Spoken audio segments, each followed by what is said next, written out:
सहपाठी, मेरे सहप्रतियोगी साथीगण, आज विकासखंड स्तरीय जो संगोष्ठी का आयोजन किया गया है। मेरा नाम प्रदीप कोहरे, उच्च माध्यमिक शिक्षक और अभी मैं व्यवहारिक प्राचार्य हूँ राष्ट्रीय उच्चतर माध्यमिक विद्यालय बाराबाखोड़ा से।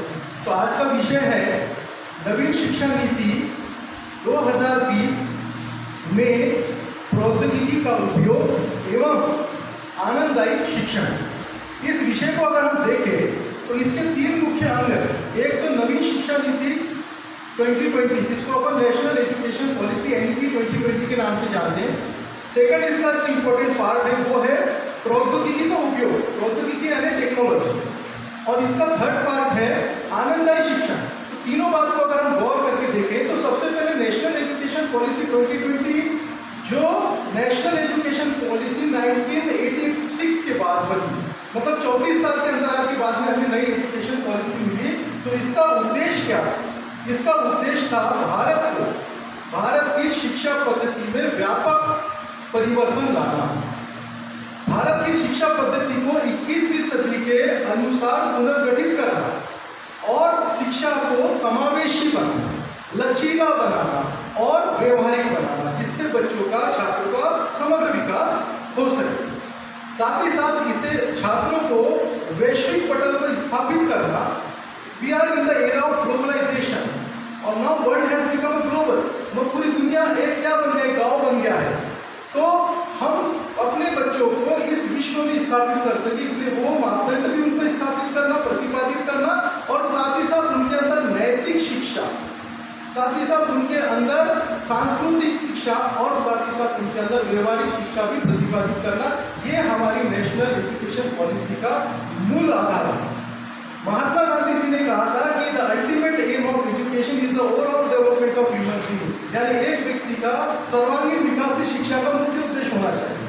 अगर आपकी हैंडराइटिंग भी अच्छी नहीं है तो you are not totally literate, आप पूरी तरह शिक्षित नहीं है। तो पूरी तरह ओवरऑल डेवलपमेंट को यहाँ पर शिक्षा नीति में रखा गया। अब इसका दूसरा जो महत्वपूर्ण अंग है वो है प्रौद्योगिकी का उपयोग, यानी यूज ऑफ टेक्नोलॉजी। तो प्रौद्योगिकी में सबसे पहले हमारी NEP 2020 में टेक्नोलॉजी को एक बहुत ही इंपॉर्टेंट रोल दिया गया है, क्योंकि आज जो समय है, हमने कोरोना में देखा, कोरोना में सारी स्कूलें बंद थी लेकिन टेक्नोलॉजी से बच्चों की पढ़ाई चल रही थी। और ऐसे समय में डिजिटल शिक्षा ने बहुत महत्वपूर्ण रोल अदा किया। और ऐसे समय में ई-लर्निंग प्लेटफॉर्म्स ने हमें बहुत सहायता दी, जिसमें दीक्षा ऐप ने बहुत मदद, आपको याद होगा मेरे साथियों, दीक्षा ऐप और स्वयं ऐप से हमने बच्चों को पढ़वाया।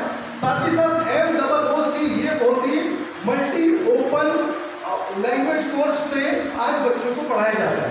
उसके बाद में इससे क्या हुआ, इससे जो छात्रों का व्यक्तिकरण हुआ, आर्टिफिशियल इंटेलिजेंस के साथ साथ में जो आज डिजिटल जो टेक्नोलॉजी का यूज हो रहा है, उससे बच्चों को उनकी शिक्षा के अनुरूप पढ़ाया जा सकता है।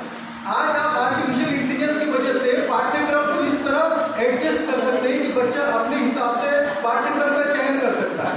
उसके बाद में आपने देखा कि लर्निंग मैनेजमेंट सिस्टम और डिजिटल क्लासरूम के माध्यम से एक प्रॉपर ट्रैकिंग की जा सकती है कि बच्चे की पढ़ाई किस तरीके से चल रही है।